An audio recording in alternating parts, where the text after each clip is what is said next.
mengurangi pressure interkapiler, yang selanjutnya nanti akan restoring function dari kapiler. Kemudian juga anti-udem ya, jadi efek anti-udem juga, ini juga bisa memfasilitasi interstitial fluid drainase tadi yang saya sebutkan ya, ada drainase limfa tadi, kemudian improve dari venous microcirculation ya, sehingga juga akan mengurangi risiko dari udem. Jadi ini adalah beberapa mekanisme kalau agak lebih dalam. Ini juga untuk interaksi leukosit endotelial juga diperbaiki ya, sehingga juga akan suppress damage terhadap valve structure.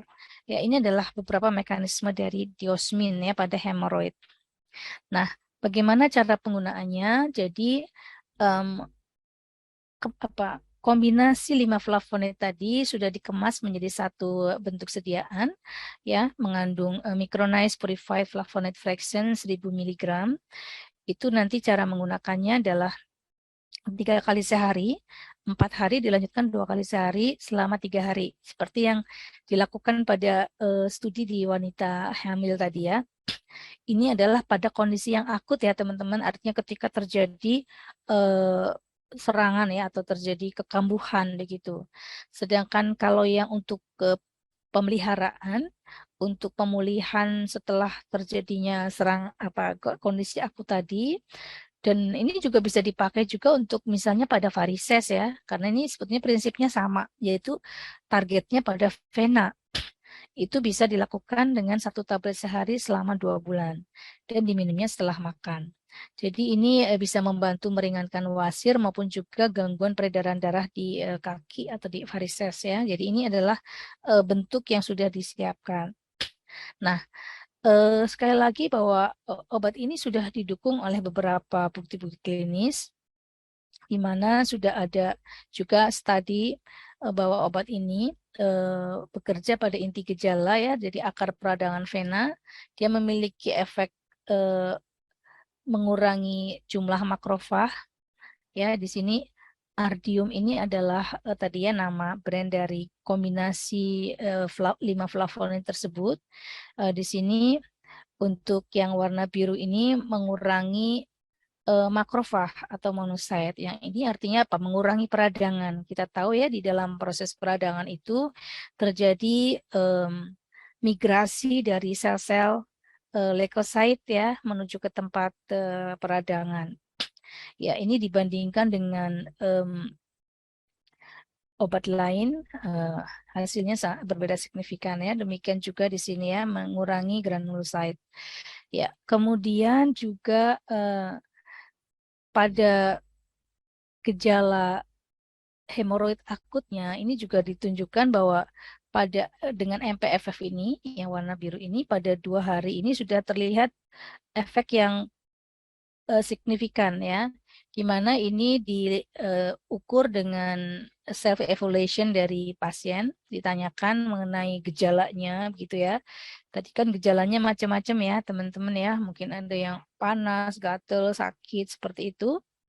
Setelah digunakan dibandingkan dengan placebo, maka di hari kedua ini sudah terjadi penurunan gejala. Tambah lagi nanti hari ketiga ya sudah jelas akan makin membaik. Kemudian nanti hari keempat, 5, 6 ini sudah membaik, akan lebih pulih kembali. Nah, sehingga disarankan tadi untuk penggunaannya adalah 3 tablet untuk 4 hari pertama dan 2 tablet untuk 3 hari berikutnya, yaitu sampai 7 hari ya, untuk mendapatkan suatu pemulihan yang optimal begitu. Ya, kemudian ketika digunakan juga secara untuk maintenance ya, jadi setelah terjadi kekambuhan tadi, maka tadi kan disarankan untuk menggunakan dalam waktu 2 bulan dengan dosis 1 tablet sehari. Dan ini juga sudah dilakukan studi juga. Ini dapat mengurangi kekambuhan sampai 71% kasus ya. Jadi dari setelah dilihat dari dilakukan pengukuran selama 2 bulan treatment, maka number of acute episode, jadi jumlah yang mengalami serangan atau istilah bukan serangan kali, kekambuhan begitu ya, itu berkurang 71% dibandingkan dengan yang hanya yang menggunakan placebo ya, atau mungkin yang tidak menggunakan obat. Ya, kemudian durasi dari acute episode-nya juga berkurang ya, dan severity-nya juga berkurang ya. Jadi ini sangat membantu untuk tidak menyebabkan kekambuhan atau mencegah kekambuhan. Dan juga dari studi yang lain itu yang sebelum terapi itu sebagian besar adalah masuk di grade 2 dan bahkan ada yang di grade 3, 27%, maka setelah terapi sebanyak dengan subjek sebanyak 30 orang ini, maka yang mengalami grade 3 ini jauh berkurang ya, dari 27 menjadi cuma tinggal 7%.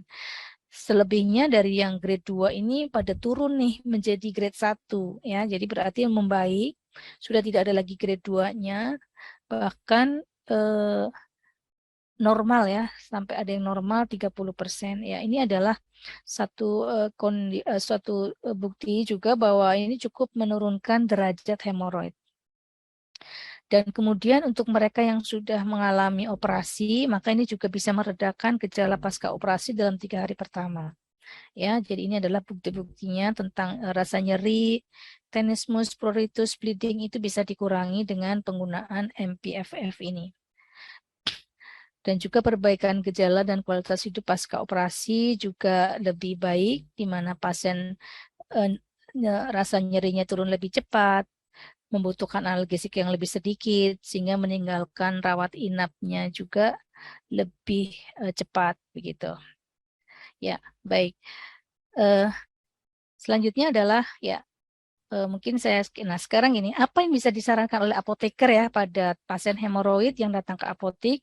Tentu kita perlu menggali informasi dari pasien terkait penyakitnya ya. Sudah berapa lama keluhan dialami, obat hemoroid apa yang digunakan, ada nggak menggunakan obat-obat lain seperti itu ya. Kemudian ini penting karena tadi ya konstipasi adalah salah satu faktor yang memperburuk kondisi hemoroid.